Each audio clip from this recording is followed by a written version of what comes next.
கடிந்து கொள்ளுதலுக்கு திரும்புங்கள், என் ஆவியை உங்களுக்கு அருளுவேன். அப்போ அவருடைய கடிந்து கொள்ளுதல் என்னது அப்படின்னு சொல்லி பார்த்தீங்கன்னா, அவரை கடிந்து கொள்ளுகிறது எது? இப்படி நடங்க, இதை செய்யாதீங்க அப்படின்னு சொல்லி ஆண்டவர் சொல்கிறார் இல்லையா? அப்போ அந்த காரியத்துக்கு நம்ம என்ன பண்ணணும்? கீழ்ப்படியணும். அப்போ கீழ்ப்படியாத போது அவருடைய வார்த்தைக்கு நம்ம என்ன பண்ணுறது? செவி கொடுக்காத போது அவர் என்ன பண்ணுறாருன்னா, அது லாஸ்ட்டில் நான் சொல்கிறேன். ஆனால் இப்போ என்னென்னா, அவர் கடிந்து கொள்ளுக்கு நம்ம திரும்பும்போது அவர் என்ன பண்ணுறாருன்னா, அவருடைய ஆவியை நமக்கு தருகிறார். இப்போ பரிசுத்த ஆவி இல்லைன்னா என்ன பண்ண முடியாது?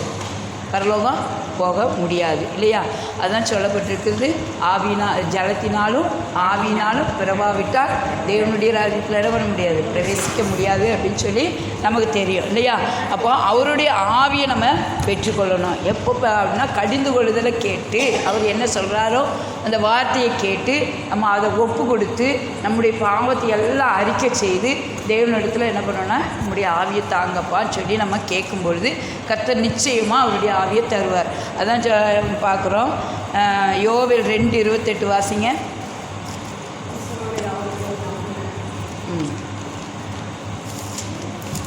யோவேல் 2:28.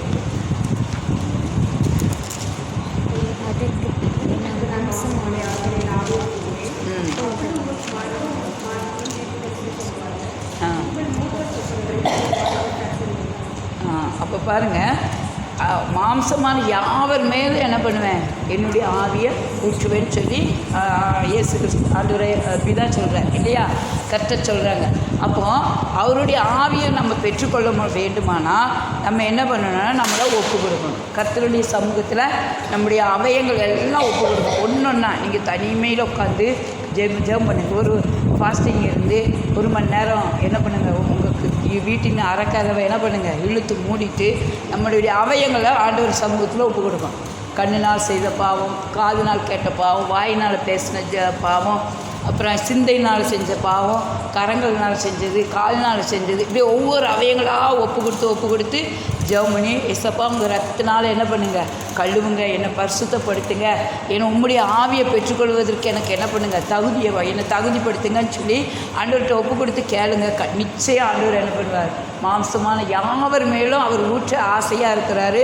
நம்ம தான் என்ன பண்ணுறதில்ல? பெற்றுக்கொள்வது இல்லை. அவரிடத்தில் காத்திருந்து அதை பெற்றுக்கொள்வது இல்லை. ஆனால் கர்த்தர் இந்த நாளில் சொல்கிறாரு, நான் என் கடிந்து கொள்ளுதலுக்கு என்ன பண்ணுங்கள்?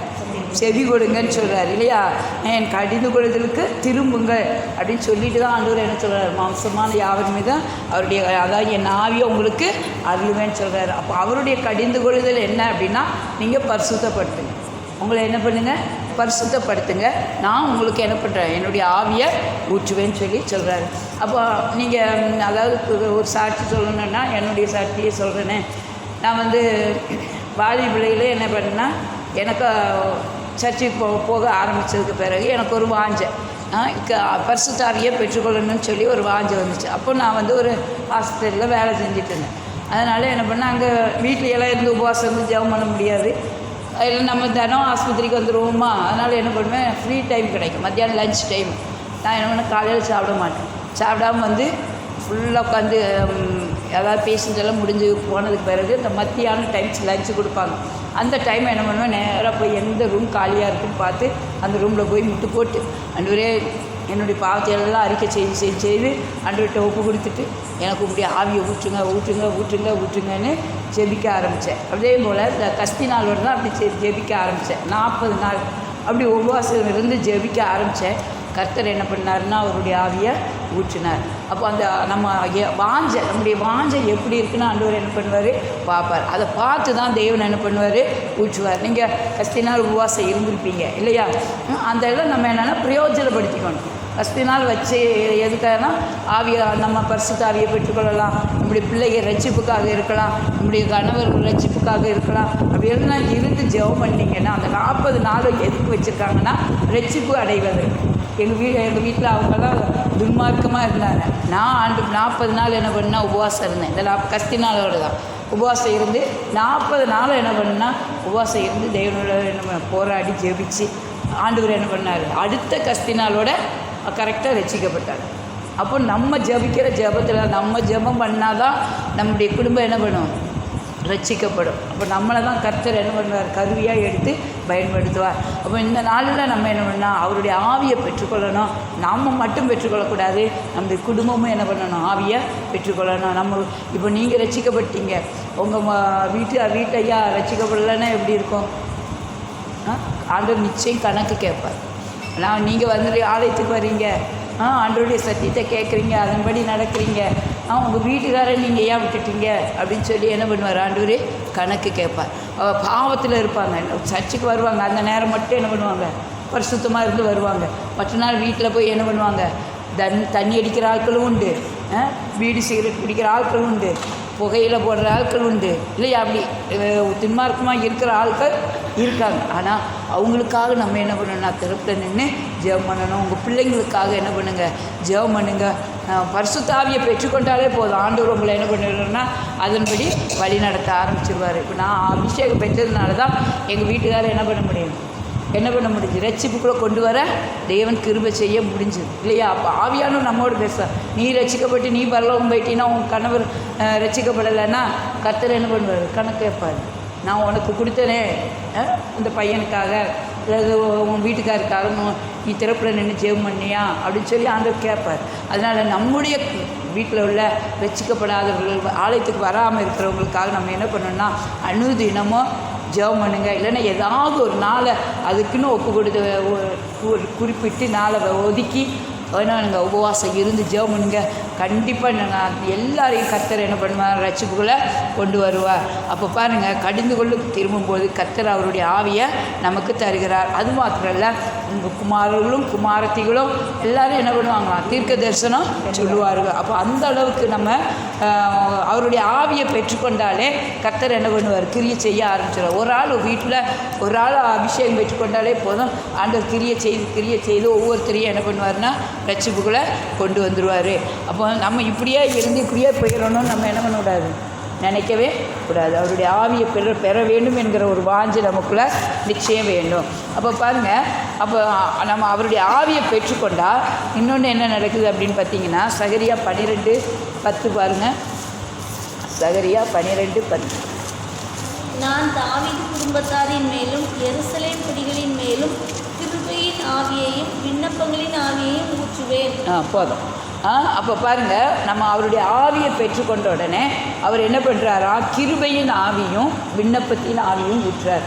அபிஷேகம் இருந்ததுன்னா நம்ம என்னென்ன காரியங்களுக்காக ஜெபிக்கணும்னு சொல்லி ஆண்டவர் என்ன பண்ணுவார், உணர்த்தும் போது நம்ம அந்தந்த காரியத்துக்காக நம்ம என்ன பண்ணலாம், ஜெபிக்கலாம். இப்போ தேசத்துக்காக ஜெபிக்கிறோம், சும்மா நம்ம ஜெபம் பண்ண, அதாவது சும்மா சாதாரணமாக நீங்கள் ஜெபிக்கிறதுக்கும் ஆவியில் நிரம்பி ஜெபிக்கிறதுக்கும் வித்தியாசம். நீங்கள் சாதாரணமாக ஜெபிச்சிங்கன்னா என்ன ஆகுனா 10 நாளைக்கு, அதாவது ஒரு நாளையில் நடக்க வேண்டிய அற்புதம் 10 நாள் ஒரு வாரம் அப்படி கடந்து போகும். ஆனால் அபிஷேகம் பெற்றுக்கொண்டீங்கன்னா இன்றைக்கி ஜெபிச்சிங்கன்னா அடுத்த நேரமே உங்களுக்கு என்ன ஆகுனா அற்புதம் நடக்கும், அதிசயம் நடக்கும். நிச்சயம் ஆண்டவர் என்ன பண்ணுவார்னா ஆவியில் நிரம்பி ஜெபம் பண்ணும்போது கர்த்தர் என்ன பண்ணுவார்னா கிரியை செய்வார். அதில் ஒரு அற்புதம் உண்டு. ஏன்னா ஒரு சாட்சி கூட சொல்லுறேன்னே, நான் ரட்சிக்கப்பட்ட புதுசு தான். எங்களுக்கு மேரேஜ் ஆனதுக்கப்புறம் நான் ஒரு சபைக்கு போகும்போது அங்கே ஒரு சிஸ்டர், அவங்க நல்லா எங்களோட நல்ல பழக்கம். அவங்க தான் என்ன அந்த சர்ச்சுக்கு கூட்டிகிட்டு போனது. அப்போ அந்த சிஸ்டருக்கு வயிற்று வலினா அப்படி ஒரு வலி வந்துட்டு அவங்களால எங்கள் வீட்டுக்கு தான் வந்திருக்காங்க, சர்ச்சுக்கு போகலான்னு சொல்லிட்டு என்னை கூப்பிட்றதுக்கு வந்தவங்க வயிற்று வலி ஒன்றுமே முடியல, அவங்களால அப்படியே சுருண்ட உடனே எனக்கு சரின்ட்டு நான் என்ன பண்ணேன், அவங்க வயிற்றில் கையை வச்சு ஜெபம் பண்ணாங்க. ரொம்ப நேரம்லாம் நான் பண்ணலை, கொஞ்சம் நேரம் தான் பண்ணேன். ஆவியில் நிரம்பி அந்நிய பாஷையோடு கூட ஜெபம் பண்ணேன். ஒரே செகண்டு தான், ஒரு நிமிஷம் கூட ஆகலை, அப்படியே வயிற்று வலி அவ்வளோ அப்படியே நின்று போச்சு. உடனே அவங்க ரொம்ப ஆச்சரியப்பட்டாங்க. அப்போ அபிஷேகம் இருந்தால் எப்படி, அபிஷேகத்தில் அந்நிய பாஷையில் ஜெபம் பண்ணோடனே அந்த வயிற்று வலி எனக்கு போயிட்டு, நானும் என்ன பண்ணணும், அது அந்நிய பாஷையை பெற்றுக்கொள்ளணும், அபிஷேகத்தை பெற்றுக்கொள்ளணும் அப்படின்னு சொல்லி அவங்களுக்குள்ளேயே ஒரு வாஞ்சை கொடுத்தார் ஆண்டவர். அப்போ பாருங்கள், அபிஷேகத்தில் ஜெபம் பண்ணும்போது ரொம்ப நேரம்லாம் ஜெபம் பண்ண வேண்டியதே இல்லை. ஒரு கருத்தாக ஒரு நிமிடம் ஜெபம் பண்ணாலும் உடனே ஆண்டவர் என்ன பண்ணுவார்னா கிரியை செய்வார். அப்போ அந்த அபிஷேகத்தை நம்ம பெற்றுக்கொள்ளணும், அதை விட்டுறவே கூடாது. அது மாத்திரம் இல்லை, இந்த அபிஷேகம் இருக்கும்போது என்ன பண்ணுறாருன்னா, அபிஷேகம் வந்தோடனே நமக்குள்ளே இருக்கிறதான எல்லா கிரியைகளும் பாவங்களும் உணர்த்தப்பட்டோம்.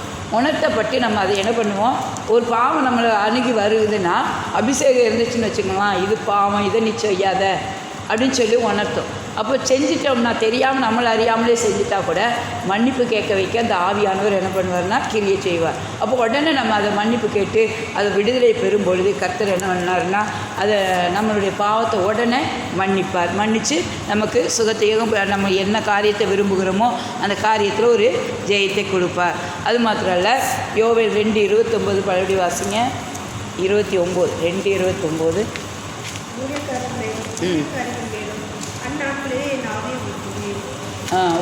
அது மாத்திரம் இல்லை, ஊழியக்காரர் மேலும் இன்றைக்கெல்லாம் என்ன பண்ணால் அபிஷேகம் இல்லாமல் ஊழியம் செய்யவே கூடாது. அபிஷேகத்தோடு கூட ஊழியம் செஞ்சிங்கன்னா வருகிற எல்லா பொல்லாத கிரியைகளுக்கு நம்ம என்ன பண்ணலாம்னா எதிர்த்து நிற்கலாம். இல்லைன்னா என்ன பண்ணுவான்னா பிசாசை ஓட்டு நம்மளை என்ன பண்ணிடுவான், அமுக்கி முடிச்சிடுவோம், ஆளையை என்ன பண்ணிடுவான், அவுட் ஆக்கிடுவோம். அதனால் அவருடைய அபிஷேகம் இருந்துச்சுன்னா நம்ம என்ன பண்ணலாம், பிசாசையும் நம்ம ஜெயிக்கலாம். அப்போ ஊழியக்காரர்கள் மீதோ ஊழியக்காரிகள் மீதோ தேவன் என்ன பண்ணுறாராம், அவருடைய ஆவியை ஊற்றுகிறார். அப்படி ஆவியை ஊற்றும் பொழுது 1 கொரிந்தியர் 12:13 1 கொரிந்தியர் 12:13.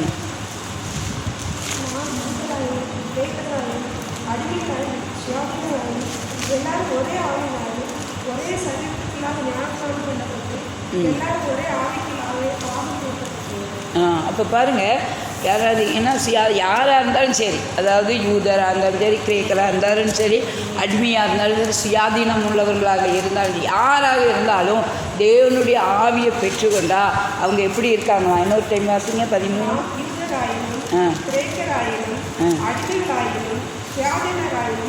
எல்லாரும் ஒரே ஆவியினாலே ஒரே சரீரத்துக்குள்ளாக ஞானஸ்நானம் பண்ணப்பட்டு எல்லாரும் ஒரே ஆவிக்குள்ளாகவே எல்லாரும் என்ன பண்ணுறாங்க, ஒரே ஆவியானவர் தான் இல்லையா, பரிசுத்த ஆவியானவர் ஒரே ஒருவர் தான்.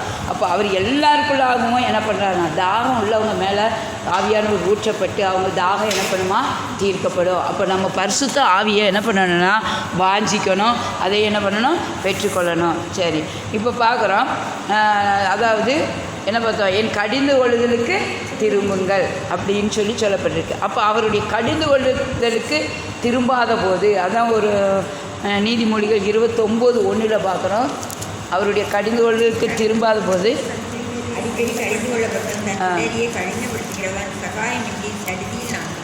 அடிக்கடி உணர்த்தப்படும் போது ஆண்டவர் ஒரு காரியத்தை சொல்லி உணர்த்துறாருன்னா பேசுகிறாரு அப்படின்னா உடனே அதுக்கு என்ன பண்ணணும், ஒப்பு கொடுத்து அதன்படி அதுக்கு கீழ்ப்படிஞ்சிடணும். அப்படி கீழ்ப்படியலைன்னா அதுதான் சொல்லப்படுறது அடிக்கடி என்ன பண்ணுறாராம், கடிந்து கொள்ளப்பட்டு அடிக்கடி கடிந்து கொள்ளப்படுறாரு. இதை செய்யாத, இதை பேசாத, இங்கே சமாதானமாயிரு, ஒற்றுமையாக அப்படின்னு ஆண்டவர் பேசுகிறாருன்னா அந்த கடிந்து கொள்ளுதலுக்கு கீழ்ப்படியும் பொழுது ஆசீர்வாதமாக இருக்கும். அப்படி கீழ்ப்படியாத போது தேவன் என்ன பண்ணுறாரா, சடிதியிலேன்னு சொல்லப்பட்டிருக்கு. அப்போது நம்ம ஆண்டவர்கிட்ட ஒப்புக்கொள்ளணும். அப்படிப்பட்ட ஒரு காரியம் நமக்குள்ளே வரக்கூடாது. ஆண்டவருடைய வார்த்தை வரும்பொழுது இது எனக்கு தான் நம்ம என்ன பண்ணணும், ஏற்றுக்கொள்ளணும். அவங்களுக்கு பேசுகிறாங்க, அவங்க தான் தப்பு பண்ணுறாங்க, அவங்களுக்கு பேசுகிறாங்க, இவங்களுக்கு பேசுகிறாங்கன்னு நம்ம நினைக்கவே கூடாது. எனக்கு பேசுகிறாங்க அதன்னு சொல்லி ஒப்பு கொடுத்து அதுக்கு நம்ம கீழ்ப்படியும் பொழுது கர்த்தர் நிச்சயமாக நம்மளை என்ன பண்ணுவார்னா ஆசீர்வதிப்பது மாத்திரம் இல்லை, அவருடைய ஆவியை நமக்கு தந்து பரலோக ராஜ்யத்துக்கு, அதான் சொல்லப்படுது, ஜலத்தினாலும் ஆவினாலும் பிறவாவிட்டால் என்ன பண்ண முடியாது, தேவனுடைய ராஜ்யத்துக்குள்ளே நம்ம பிரவேசிக்க முடியாது. அப்போ நம்ம ஜலத்தில் பிறந்திருப்போம், ஆவியில் என்ன பண்ணணும், நிச்சயமாக நம்ம பிறக்கணும். அந்த அபிஷேகத்தை வாஞ்சிங்க, அதுக்காக ஜெபம் பண்ணுங்க, உபவாசம் இருங்க, ஒப்பு கொடுங்க. கர்த்தர் நிச்சயமாக அவருடைய ஆவியினால் நம்மளை நிரப்பி நம்மளை என்ன பண்ணுவார்னா அவருடைய வருகைக்கு நம்மளை தகுதிப்படுத்துவார். கர்த்தர் தாமே இந்த வார்த்தையாக